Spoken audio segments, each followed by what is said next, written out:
சட்டப்பேரவை விதி எண் 55 கீழ் கவன ஈர்ப்பு ஒன்று அனைத்து இந்திய அண்ணா திராவிட முன்னேற்ற கழகத்தினுடைய சட்டமன்ற உறுப்பினர்கள், நானும் மரியாதைக்குரிய அண்ணன் OS மணியன் அவர்கள், மரியாதைக்குரிய அக்ரி கிருஷ்ணமூர்த்தி அவர்கள் மற்றும் பல சட்டமன்ற உறுப்பினர்கள் அரசனுடைய கவனத்தை ஈர்க்க வேண்டும் என்ற அடிப்படையிலே சட்டமன்ற பேரவை விதி 55 கீழ் கவன ஈர்ப்பு கொடுத்து 5 நாட்கள் ஆகின்றன. 5 நாட்களாக இந்த கவன ஈர்ப்பை எடுக்கப்படவில்லை. இந்த கவன ஈர்ப்பு மிக முக்கியமான கவன ஈர்ப்பு. 12/8/2026 என்று மயிலாடுதுறை மாவட்டம் திருமுல்லை வாசல் ஊராட்சி தொடுவாய் கிராமத்தைச் சேர்ந்த நம்ம தமிழ்நாட்டைச் சேர்ந்த மீனவர்கள் 4 பேர் சவிதியிலே தங்கி மீன்பிடி தொழில் ஈடுபட்டிருந்தார்கள். இவர்களை ஈரானி கடல் கொள்ளையர்கள் தாக்குதல் நடத்தியுள்ளார்கள். இதில் மாவீரன் வயது 38 துப்பாக்கியால் நெற்றில் சுடப்பட்டதால் அப்பொழுதே அவர் இறந்து விட்டார். மற்றும் பால்ராஜ் தகப்பன் பெயர் சாமித்துறை திருமுல்லை வாயில், 2வது சங்கர் தகப்பன் பெயர் கோவிந்தசாமி திருமுல்லை வாயில், 3வது மணிகண்டன் கடலூர் ஆகியோர் படுகாயத்துடன் சவுதி மருத்துவமனையில் சிகிச்சை பெற்று வருகிறார்கள்.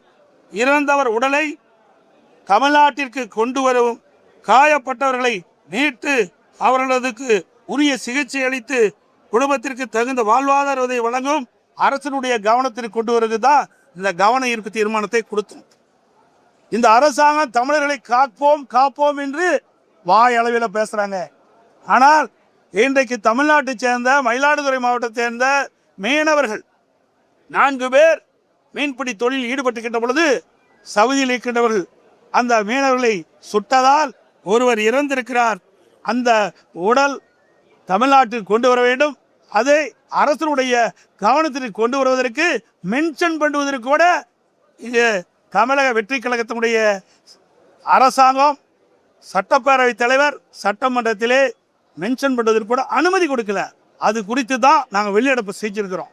இவர்கள் எப்படி தமிழ்நாட்டு மக்களை காக்க போறாங்க? இன்றைக்கு தமிழ்நாட்டு மக்களுக்கு ஒரு தமிழன் எங்கே இருந்தாலும் பாதிக்கப்பட்டால் அவருக்கு குரல் கொடுப்பதுதான் அரசனுடைய கடமையாக கடந்த காலத்தில் இருந்தது. ஆனால் இன்றைக்கு தமிழனுக்கு பாதுகாப்பும் கிடையாது, வெளிநாட்டில் வாழ்கின்ற தமிழனுக்கு பாதுகாப்பும் இல்லை. வெளிநாட்டவர்களால் சுட்டு கொல்லப்பட்டு அந்த உடல் சவுதியிலேயே 1 வாரமாக கிடைக்கின்றது. அந்த உடலை தமிழ்நாட்டிற்கு தாயத்துக்கு கொண்டு வர வேண்டும் என்ற அடிப்படையில் தான் இது என் 55 கீழ் கவன ஈர்ப்பு நான் கொடுத்தோம்.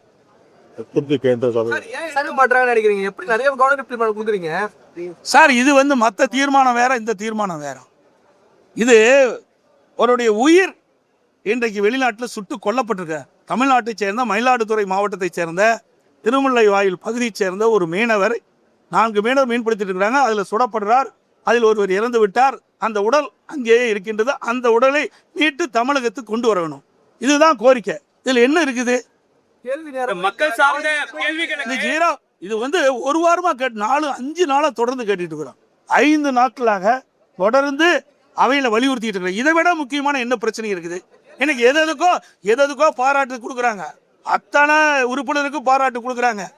இது ஒரு உயிர் போயிருக்குதுங்க. தமிழ்நாட்டை சேர்ந்த ஒருவர் வெளிநாட்டால் சுடப்பட்டு இறந்திருக்கிறார். அந்த உடலை தாயகத்துக்கு கொண்டு வருவதற்கு இவர்களுக்கு பதில் சொல்வதற்கு ஏன் அச்சப்படுகிறார்? இதை கூட இவர்கள் கவனத்தில் எடுத்துக்கொள்ள வேண்டால் இந்த அரசாங்கம் எப்படி செயல்படும் என்பது மக்கள் உணர வேண்டும். ஒண்ணுமே இந்த கவர்மெண்டே நடக்கலையே, எல்லாம் ரீல்ஸ் மாதிரி தான். எல்லாம் ரீல் விட்டுக்கிட்டு புகடல வரும்போது கத்துறாங்க. எது கத்துறானே தெரியாத கத்துறான். உடலை மீட்க வேண்டும் என்று சோதனையான நேரத்தில், இன்றைக்கு துயரமான நேரத்தில் கத்திட்டு இருக்கிறாங்க. இவர்களுடைய சட்டமன்ற உறுப்பினருடைய நிலைமை இப்படி இருக்குது. இப்போ எங்க போய் நாட்டு மக்களை காப்பாற்ற போறாங்க? சரி, நீங்க இப்படி சொல்றீங்க. ஆனா சட்டசபையில இன்னைக்கு பாட்டெல்லாம் பாடினாங்க, எம்ஜிஆர் பாட்டெல்லாம் பாடுறாங்க. ஆமா, அதாவது உயிர் போனதை பத்தி கவலை இல்லை, பாட்டு பாடுறதுதான் முக்கியம். ஏங்க, ஒரு உயிர் போய் விட்டது தமிழ்நாட்டை சேர்ந்த வேதனையாக இருக்குதுங்க. குறிப்பாக ரொம்ப வேதனைப்படும். இதுக்கு முந்தி 38 வயசு அந்த குடும்பத்தில் இருக்க உறவினர்லாம் எப்படி வேதனைப்பட்டு கொண்டு இருப்பாங்க. அந்த வேதனை கூட புரியாமல் ஒரு அரசாங்கம் அதான் ரீல் சுடுற அரசாங்கம் தான் நடந்துகிட்டு இருக்குது.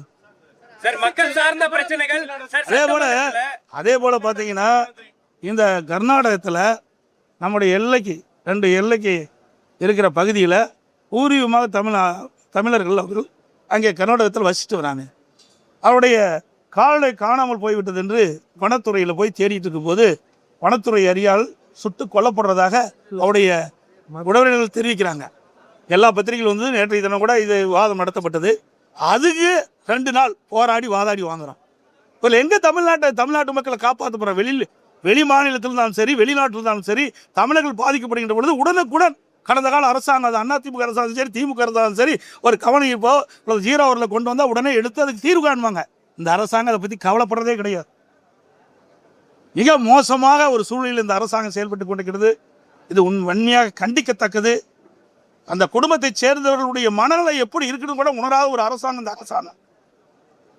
இன்றைக்கு வெளி மாநிலத்திலும் சரி, வெளிநாட்டிலும் சரி, தமிழர்கள் பாதிக்கப்படுகின்ற பொழுது அதற்கு உரிய முறையிலே குரல் கொடுக்கின்ற அரசு தான் உண்மையான தமிழ்நாடு தமிழ் உணர்வு உள்ள அரசாங்கமாக இருக்கு. ஆனால் இந்த அரசாங்கத்தில் தமிழ் உணர்வு என்பதே இல்லை. சார், அதிகாரிகளுக்கு தகவல் கொடுக்கப்பட்டு விட்டதாகவும் இதற்கு முன்பாகவே அரசு கவனத்திற்கு கொண்டதாகவும் சபாநாயகர் அவையிலேயே சொல்லியிருந்தாரு. இதை சொல்ல வேண்டியதான பதில் இல்லை. இதில் என்ன கஷ்டம் இருக்குது? நாங்கள் மென்ஷன் தாங்க பண்ணுங்கிறோம். ஏங்க 5 நாட்களாக தொடர்ந்து நாங்கள் இந்த அவையில் மென்ஷன் பண்ணுறோம். இந்த அரசாங்கம் உரிய நடவடிக்கை எடுக்க வேணும். அந்த குடும்பத்தைச் சேர்ந்தவர்கள் தொடர்ந்து எங்கள் சட்டமன்ற உறுப்பினரோடு தொடர்பு கொண்டு எங்களுக்கு உதவி செய்யுங்க. சவுதியில் இருக்கின்ற அந்த மீனவருடைய உடலை மயிலாடுதுறை திருமுல்லை வாயிலுக்கு கொண்டு வர வேண்டும். அங்கே என்ன நடக்குன்னு எங்களுக்கு தெரியல. அது படுகாயமடைந்த 3 பேர் மருத்துவமனையில் இருக்கிறாங்க. அவருக்கு உரிய சிகிச்சை கிடைக்குதா இல்லையான்னு கூட தெரியல. இதையெல்லாம் அந்த குடும்பத்தை சேர்ந்தவர்கள் பதற்றத்தோடு இருக்கிறாங்க. அதைத்தான் எங்களுடைய எதிர்க்கட்சி என்ற முறையில் அரசனுடைய கவனத்துக்கு கொண்டு வரோம். அரசாங்கம் அதுக்கு உண்டான முயற்சி எடுத்து அந்த உடலை தாயகத்துக்கு கொண்டு வருவது கடமை. ஆனால் அதையெல்லாம் தட்டி கழிக்கிறாங்க இந்த அரசாங்கம். இந்த 100 நாட்கள் 3 நாட்களாக தொடர்ந்து நாங்கள் வலியுறுத்திட்டே இருக்கோம் சட்டமன்றத்தில். இன்றைக்கு எடுக்கிறோம், நாளைக்கு எடுக்கிறோம், 3 நாளைக்கு எடுக்கிறோங்கிறாரு. முதலமைச்சர் எந்த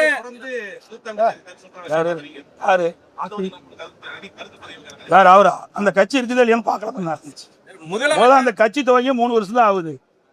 ஏங்க இன்றைக்கு தமிழ்நாட்டை சேர்ந்த மயிலாடுதுறை மீனவர் அங்கே குண்டடிபட்டு இறந்து கிடக்கிறார். நாங்கள் வரும்போது கைதிட்டு சிரிச்சுட்டு இருக்கிறார். உணர்வுள்ள ஒரு தமிழன் சிரிப்பானா? எவ்வளோ துயரமான சம்பவம் இல்லையா? அவர்களுக்கு ஏதோ அவர்கள் சட்டமன்ற உறுப்பினர் ஆகிட்டாங்க, ஆட்சி வந்துட்டது, ஆட்சி அதிகாரம் இருக்கிறதுனால என்ன வேணால் செய்யலாம் நினைக்கிறாங்க. மக்கள் வெளியில் பார்த்துக்கிட்டு தான் இருக்கிறாங்க. எந்த அளவுக்கு வேகமாக வந்ததோ அந்த ஆட்சி